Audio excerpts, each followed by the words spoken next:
Well, Eric, thank you so much for joining us on Fully Scored. It's a real pleasure to be speaking to you today. It's a pleasure to be here. And for those that don't know you, you are the Divisional Music Director in the Ohio Northeast Division, is that correct? That is correct. I'm based out of Cleveland, Ohio. Fantastic. And how long have you been in that role for? I've been in this role off and on for 26 years. Amazing. Great service there. Now, you've chosen to have a look at Variations on Terra Beata today by James Curnow. Now, I have to say, to my shame, not a piece that I knew very well at all before doing research for this, but it's a great piece. How did you first come across this music? I first encountered this piece in 1992 as a member of the Star Lake Band from the famous Star Lake Music Camp, our territorial camp. I was led through it under the leadership of Dr. Ron Holtz, who I believe has been a guest on your podcast at some point. And you know that Dr. Ron brings an intellectual side to pretty much any Salvation Army piece that you talk about, and he led us masterfully through this piece that week. Fantastic. I'm looking forward to hearing your masterful leading through the piece as well. So what can you tell us about the writing of this piece? Do you know if it's written for a specific occasion? So it was written for a non-Salvation Army conference in 1986, and the original orchestration was for brass choir, so 10 to 12 pieces. That's what its original intent was for. And one of the reasons why this piece kind of sticks out among Jim Curnow's writings for the Salvation Army.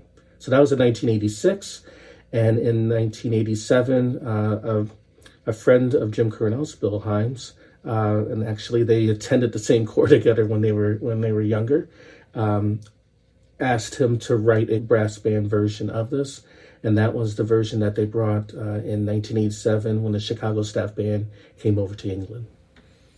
Fantastic, and the piece then was subsequently published in 1991.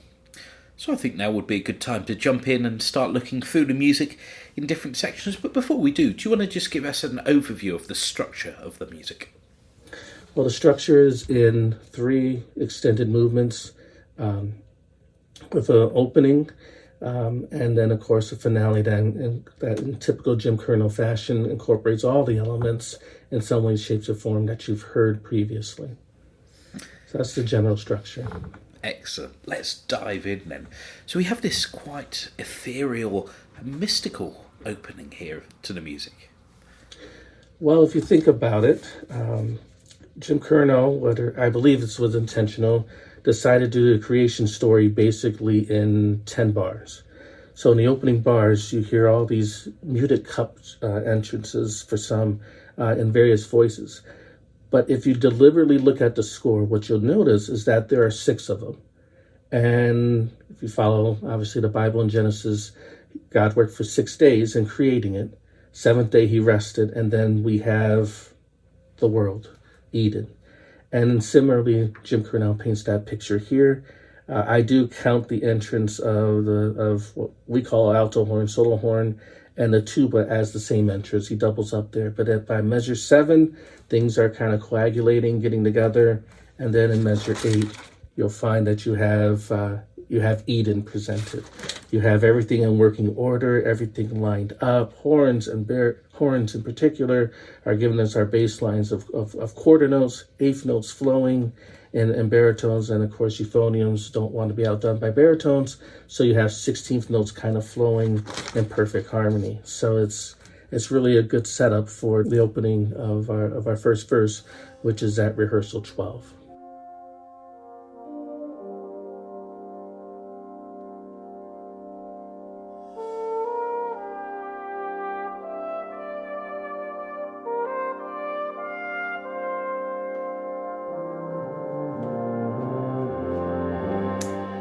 It's at that section, rehearsal number 12, that we get the first full iteration of the tune Terra Beata. Can you tell us anything about this tune and melody that might help us to understand the piece? Well, the melody is, I'm not sure how often it's used over in the UK, but here it's used quite frequently with all the 3 verses. It's just a praise, an ode to the fact that everything we see the trees. Over here, we're experiencing our fall, our autumn, and so our leaves are colorful out here, oranges and yellows, and you can't help but to think about this is my Father's world. It's really an incredible and powerful hymn. But the statement here is great, and this is also from a musical standpoint. One of the issues that goes with the original scoring of it. Now, these are not bad issues, but again, in a brass choir, you're thinking of 4 trumpets. You're thinking of anywhere from 2 to 4 horns, usually 3 trombones, 1 or 2 tubas, and maybe a euphonium. So it's kind of a versatile thing. But when you're taking the 10 to 12 voices and taking it to a full band, you have to make some decisions. So unlike Psalm of Praise written in 1978, The Great Salvation War in 1980, and even Laude, those are much bigger pieces, larger scale, more typical Jim Curnow fare where everyone has their parts, everyone has their fare. Here at 12, Jim Curnow decides in this reorchestration to have unison cornets playing the tune, which is great. It's nice in terms of having everyone in unison. For me, symbolic of everyone in par with Adam, even par with God in terms of what their roles were. But not very often would you have second cornets playing what they're playing here. And throughout the piece, you'll see evidence of that, where you have like first cornet's playing up to a B5, so the B above the staff. Second cornet's playing up to G5, which not very many bands are going to really push. So some of those decisions in this piece make it tough in terms of the player. So he admits in his score notes that technically it's not very demanding, but again, the choices of going from a brass choir to a brass band just brings up a little bit some tricky things for the band to navigate.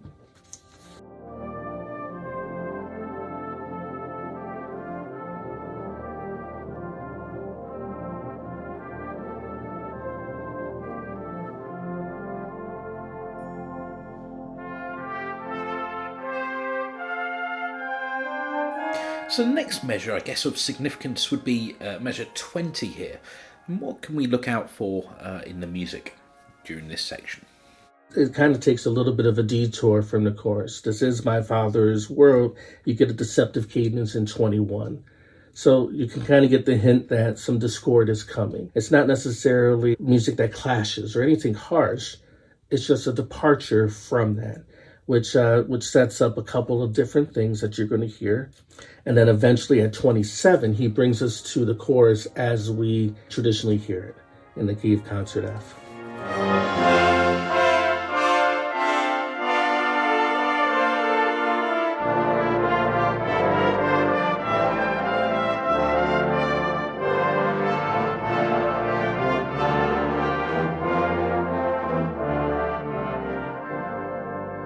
Fantastic.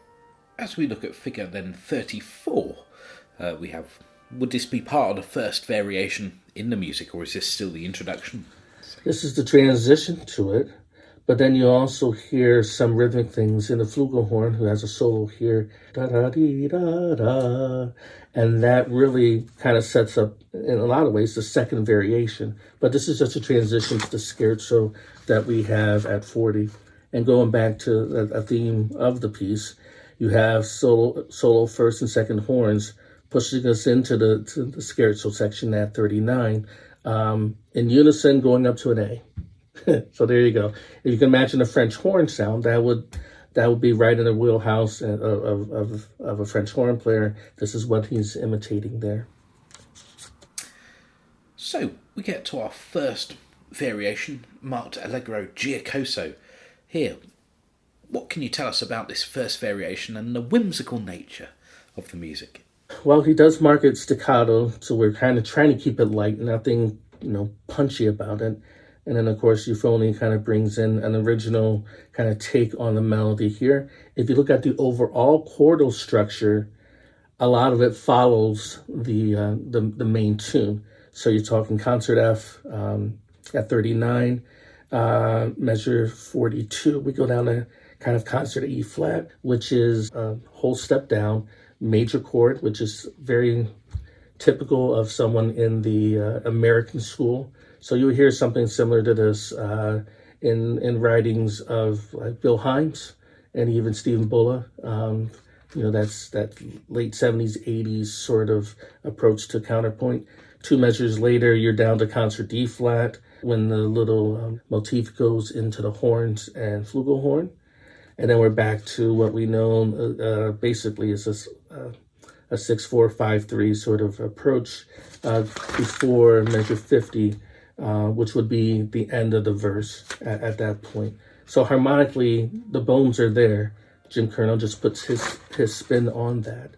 And as we go further along in the variation, in measure 51, when I first heard this, it reminded me of what I thought I heard in the music of John Williams. So if you're familiar with the movie E.T., this kind of has that floating sort of theme there in the horn sections. And again, the answers there is very cinematic.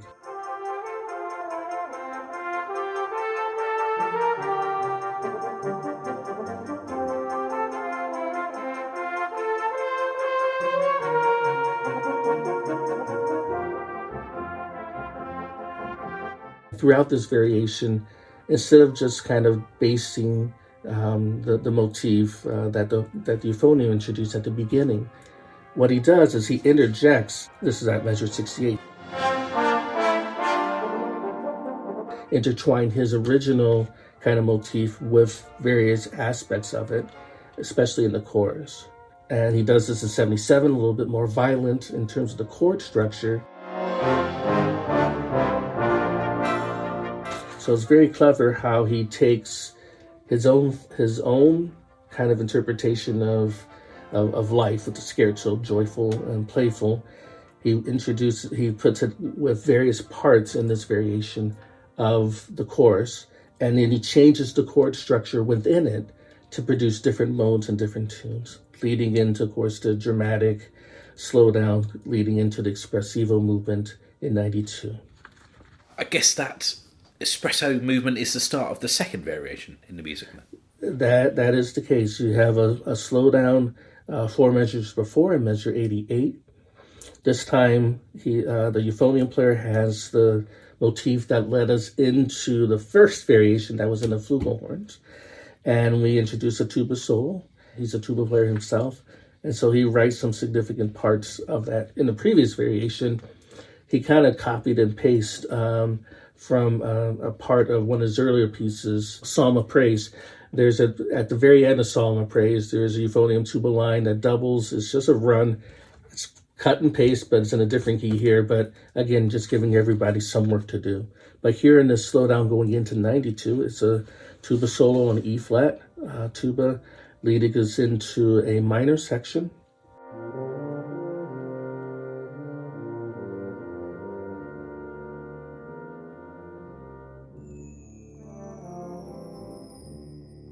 What interests me about this, it tugs on your emotions. Minors typically implies something a little bit more pensive or reflective, and there's nothing here. You get a little bit of hope. He brings it back. You think you've arrived at it. You think you've come to some sort of conclusion, and then he brings it back to just, am I ever going to get out of this? It seems like he doubts that this is my father's world, or the person that maybe is going through this journey doubts it. But then he does end in the positive. So let's talk about 92. Tubas are broken up, so you're getting kind of, in some ways, it's almost like a string bass.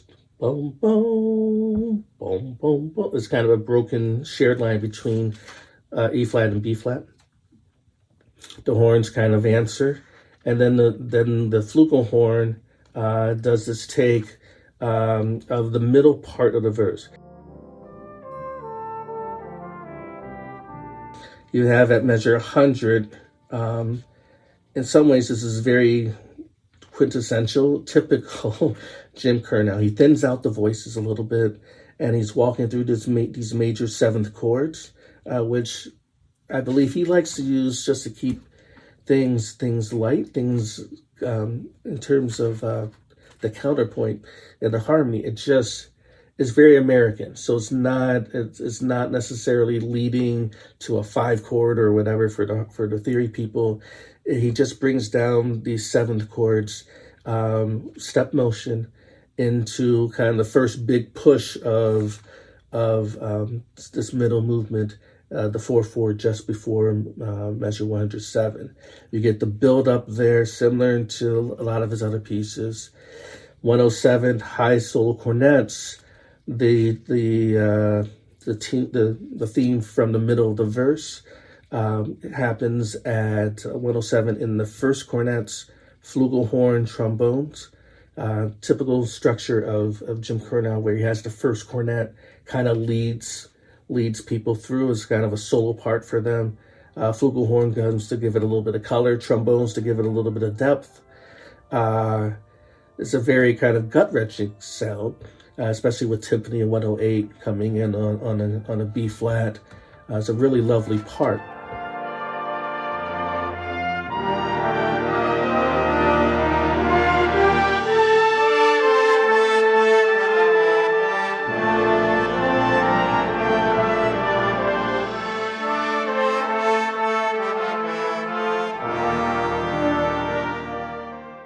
Moving on to measure 111.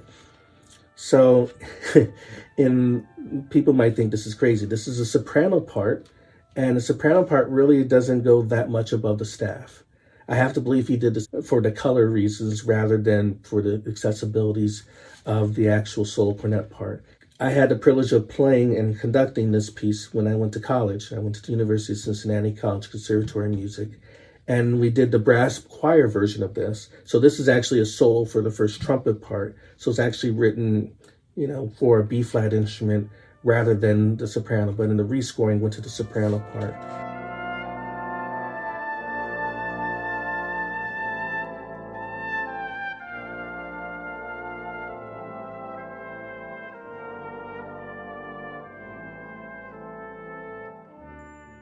Thinly scored on the bottom.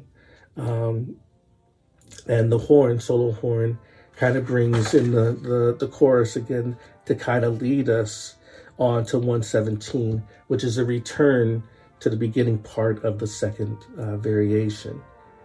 But here, there's a little bit of difference because you don't want to do things over and over again. So Jim Curnow actually scores it now with a third on top of it in the solo cornets to kind of bring a little bit of illusion, maybe someone's joining in the journey of, okay, I'm struggling or whatever, but everything underneath is pretty much the same, except that measure 120, the flugelhorn kind of has this, and to my listening ears, answer.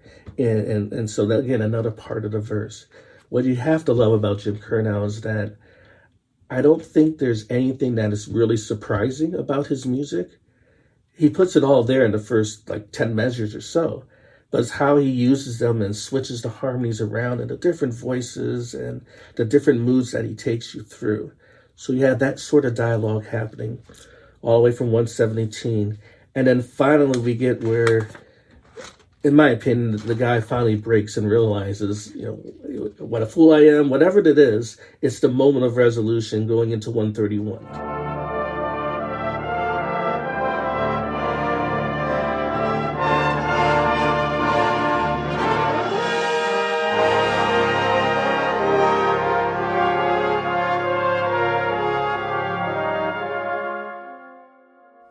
Once again, we're back up to Allegro Giacoso, and this section here, the curious little section, reminds me partially of a little, perhaps, Baroque counterpoint, but also maybe some moments of resonance with Laudate Domine, Edward Grayson as well here, in my mind anyway. But can you tell us a little bit about how Jim scores this and what we should be listening and looking out for? I would say it, and I think Dr. Holtz brought this up when we were playing it, that this is very much in a Laudate Dominum fashion. In 1996, at Starlight Music Camp, was the world premiere of a very popular piece, Shine Us the Light. And Shine Us the Light originally was referred to as every band that could play it, did play it multiple times, was referred to as the Laudate Dominum of the current generation. There's similar structure. where you have this motif started in the horn, which is then passed on at 158 to the cornets. But if you look underneath the cornets, actually leading into it 2 measures before, you have something similar. There's a buildup that Gregson put into his music. Here you just have straight eighth notes. And 158, you start this descending line, which you hear something similar in Laudate Domino. You hear these block chords going into 170, so 4 before that, 166, that are similar to Laudate Domino as well. But these are straight on the beat. But we do get some hemiola feels at 170 as well, which is something you would have had in Laudate Domino as well. So this motif gets passed along. It is original. I don't think it's necessarily based upon like the inverse of a particular line, but you do get the tunes, the actual "This Is My Father's World" hint of those tunes later on in the movement, and I believe that comes in at 191 to somewhere around 193. So in the second cornets, flugelhorn, second baritone, and euphonium to give it kind of the bass support. You get a minor version. Well, actually, it's more in concert E flat going against what else is going on in the melody, which is kind of applying a different key as well. Polytonality, he's not really there that long, but it certainly hints at that sort of 2 kind of chord structures going into chordal centers going in 1. So he puts the tune there.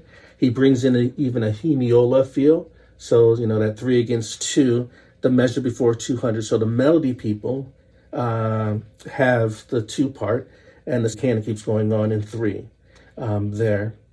The flourishes come up at 200, where we're starting to build momentum again towards the finish. False finish at 210, because we're arriving in concert G at that point. At least tonally, we're trying to emphasize that, but we're not done yet. The battle is not won yet, as the text would say. And then we just keep progressing with the da-da-da-da-da-dee, da-da-da-da-dee, all this through until 224, where we build up to the climatic finish. 230, multi-row, bringing us back. You know what's coming, or we think we know what's coming. And then we get to the finish at 234. And really interesting here, looking at the score, we've got different parts of the band in different time signatures. So the cornets are written in this compound time, 12/8, whereas the rest of the band is written in 4/4. The Army's had a very interesting kind of take on time signatures and just rhythm in general. So, for instance, in the piece written in the 70s by Brian Bowen, Hope Variations, Festival Series 403, at the very end of the piece, it's written in 9/4. Now, my guess is that if it was published today by the Salvation Army, that probably would not be 9/4. It might be something different, because the emphasis is 2, 2, 2, 3. At least that's how it feels when you play it, versus with 9/4, thinking in big groups of 3 all the time. What you see doesn't necessarily line up with what you're going to naturally hear. Move ahead a few years to Festival Series 438, to the Chief Musician Movement 3, Bill Hymes's Ode to Bernstein's Mass. We have 3/8 next to 3/4. Worship the Lord in the beauty of whole.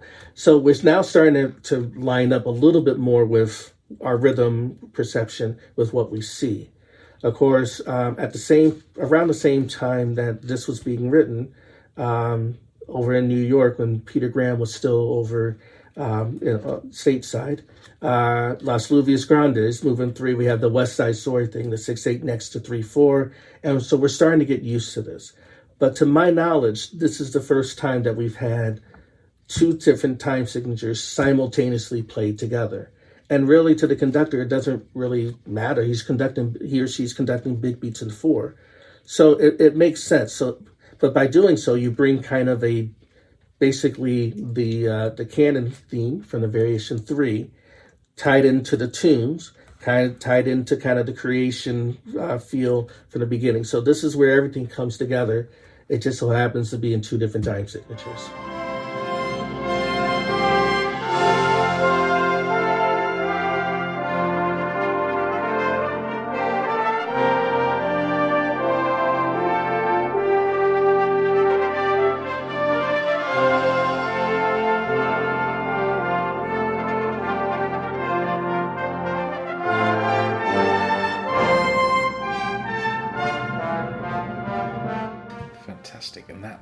section keeps on going until, I guess, around bar 240, and then we move back into a very grandiose ending, but not quite. Yes, it's kind of a Mahler-esque. You think you've arrived, all this stuff is leading at triple 16th notes going in from the solo cornets. 243 kind of gives us that false feeling that we got at, I think it was measure 20 and earlier on, where we're thinking we're going to go this direction and hear the actual tune, but no, not quite. We do, but the chord structure is completely different, and that's a Jim Curnow trait.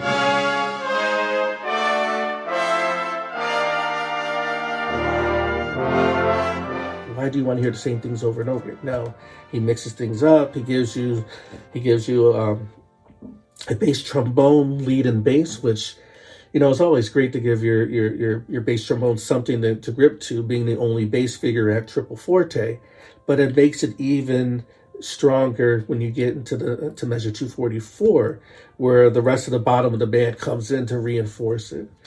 But we still have some contemplation to do. So you go from fortissimo at 243, and at the beginning of 246, you're still fortissimo, but over the course of 3 or 4 beats, you come down to mezzo piano and piano, underscoring that really thin scoring draws us the attention of what's going on there, and then the slow build up until eventually 254. We now have a role reversal. We have the ending parts of the tune, and it's drawing out the melody, and then you have the 12/8 measures are now listed in the horns, baritones, bringing back the variation 3 kind of canon theme there. And then you're leading into it, because of course you're going to get the tubas doing timpani parts at 256, build up and chords going in. You have the traditional Jim Curnow kind of ending riff in the horns, baritone, and euphonium. Talk about high. You have your baritone, first baritone going to a high D, along with euphonium. This is something similar to the ending of The Great Salvation War. That's the same kind of riff, just in a different key here. And then the ending note. So this, I believe, also is the first time that a soprano player had a written high D into their part. Most times we would go C. I played cornet, trumpet, and I've seen C's before, but this is, by my calculations, this is the first time that a written D was there. Now, who cares at this point, because D's are all sorts of places. But for this really pushed the envelope in a 9.5-minute piece.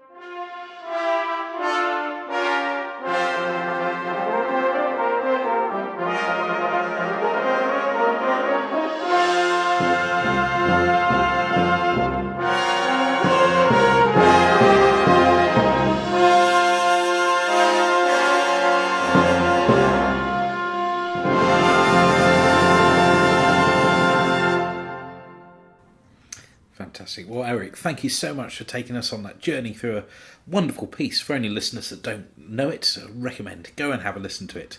But that's helpfully unpacked it and taken us on that journey. So thank you very much for your time, and I hope that we can hear from you again in the future on Fully Schooled. It's my pleasure to be with you. Thank you for the opportunity.